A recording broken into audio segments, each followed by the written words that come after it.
Exposed, Trump slashes government spending, uncovers $90 billion Obama stashed away for dirty little secret. President Trump has been clashing with both Democrats and Republicans in his pursuit to repeal and replace Obamacare, but it seems that he's found other ways to achieve his goal. After slashing expenditures to the bloated healthcare bill, however, it was discovered that a whopping $90 billion was being quietly funneled elsewhere. Trump has faced ample resistance from both the left and the right in his quest to repeal and replace Obamacare. Even members of the GOP such as John McCain and Rand Paul have voted against the bill, each having their own separate reasons.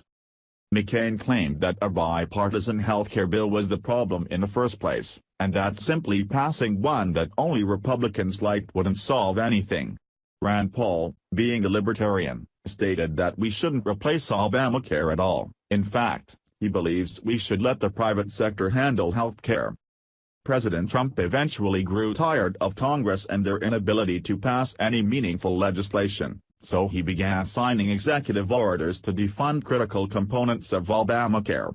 In the process, however, it's been discovered that an $90 billion discrepancy has likely been stolen from taxpayers and funneled into Obamacare. According to Daily Caller, President Trump has rolled back funding for a key program intended to help people navigate Obamacare. He's signed an executive order to increase competition for insurance companies across state lines, and he's even stopped federal funding for Obamacare subsidies.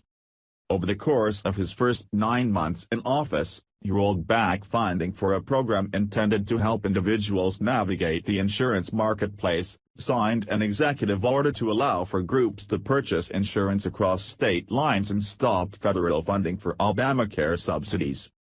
Taken in tandem, it appears the administration is working to overhaul the American healthcare system without the help of Congress, a body that has failed a handful of times to repeal and replace Obamacare during the first months of Trump's presidency. Each of these actions has a significant impact on the viability of the current healthcare system. However, there's still a massive source that's been funding Obamacare, and it's been largely hidden from the American public.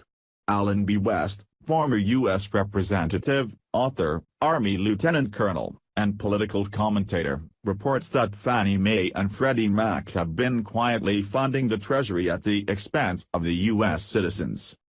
If Trump truly wants to deal the coup de grace to Obamacare, there's still a massive source of funding for the law that Barack Obama deceptively implemented, and it relates to the one last piece of unfinished business from the past financial crisis: the status of mortgage giants Fannie Mae and Freddie Mac.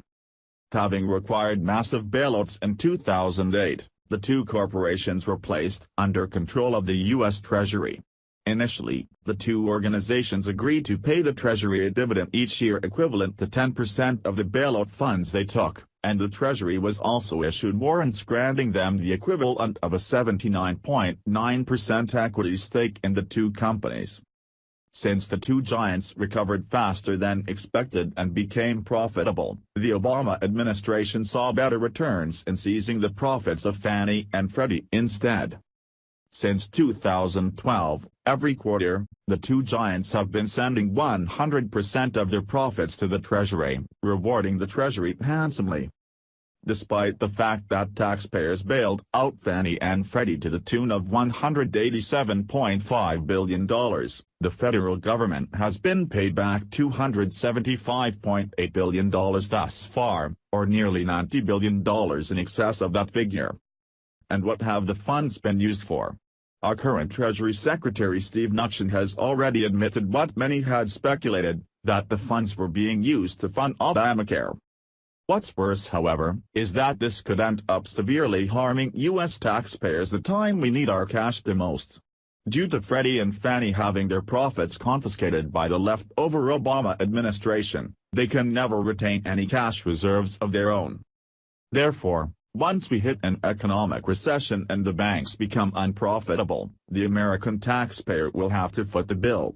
While some have argued that Obama did what was necessary in order to revive our struggling economy, others have argued that the free market is far more efficient at regulating economies than any government. Many conservatives have urged President Trump to eliminate this risk to taxpayers by issuing an executive order to the Treasury, telling them to sell their $100 billion stake in Freddie and Fannie.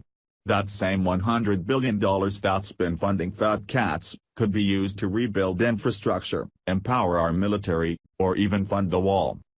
After the economic collapse of 2008, millions of Americans, both Democrats and Republicans, grew furious with the banksters.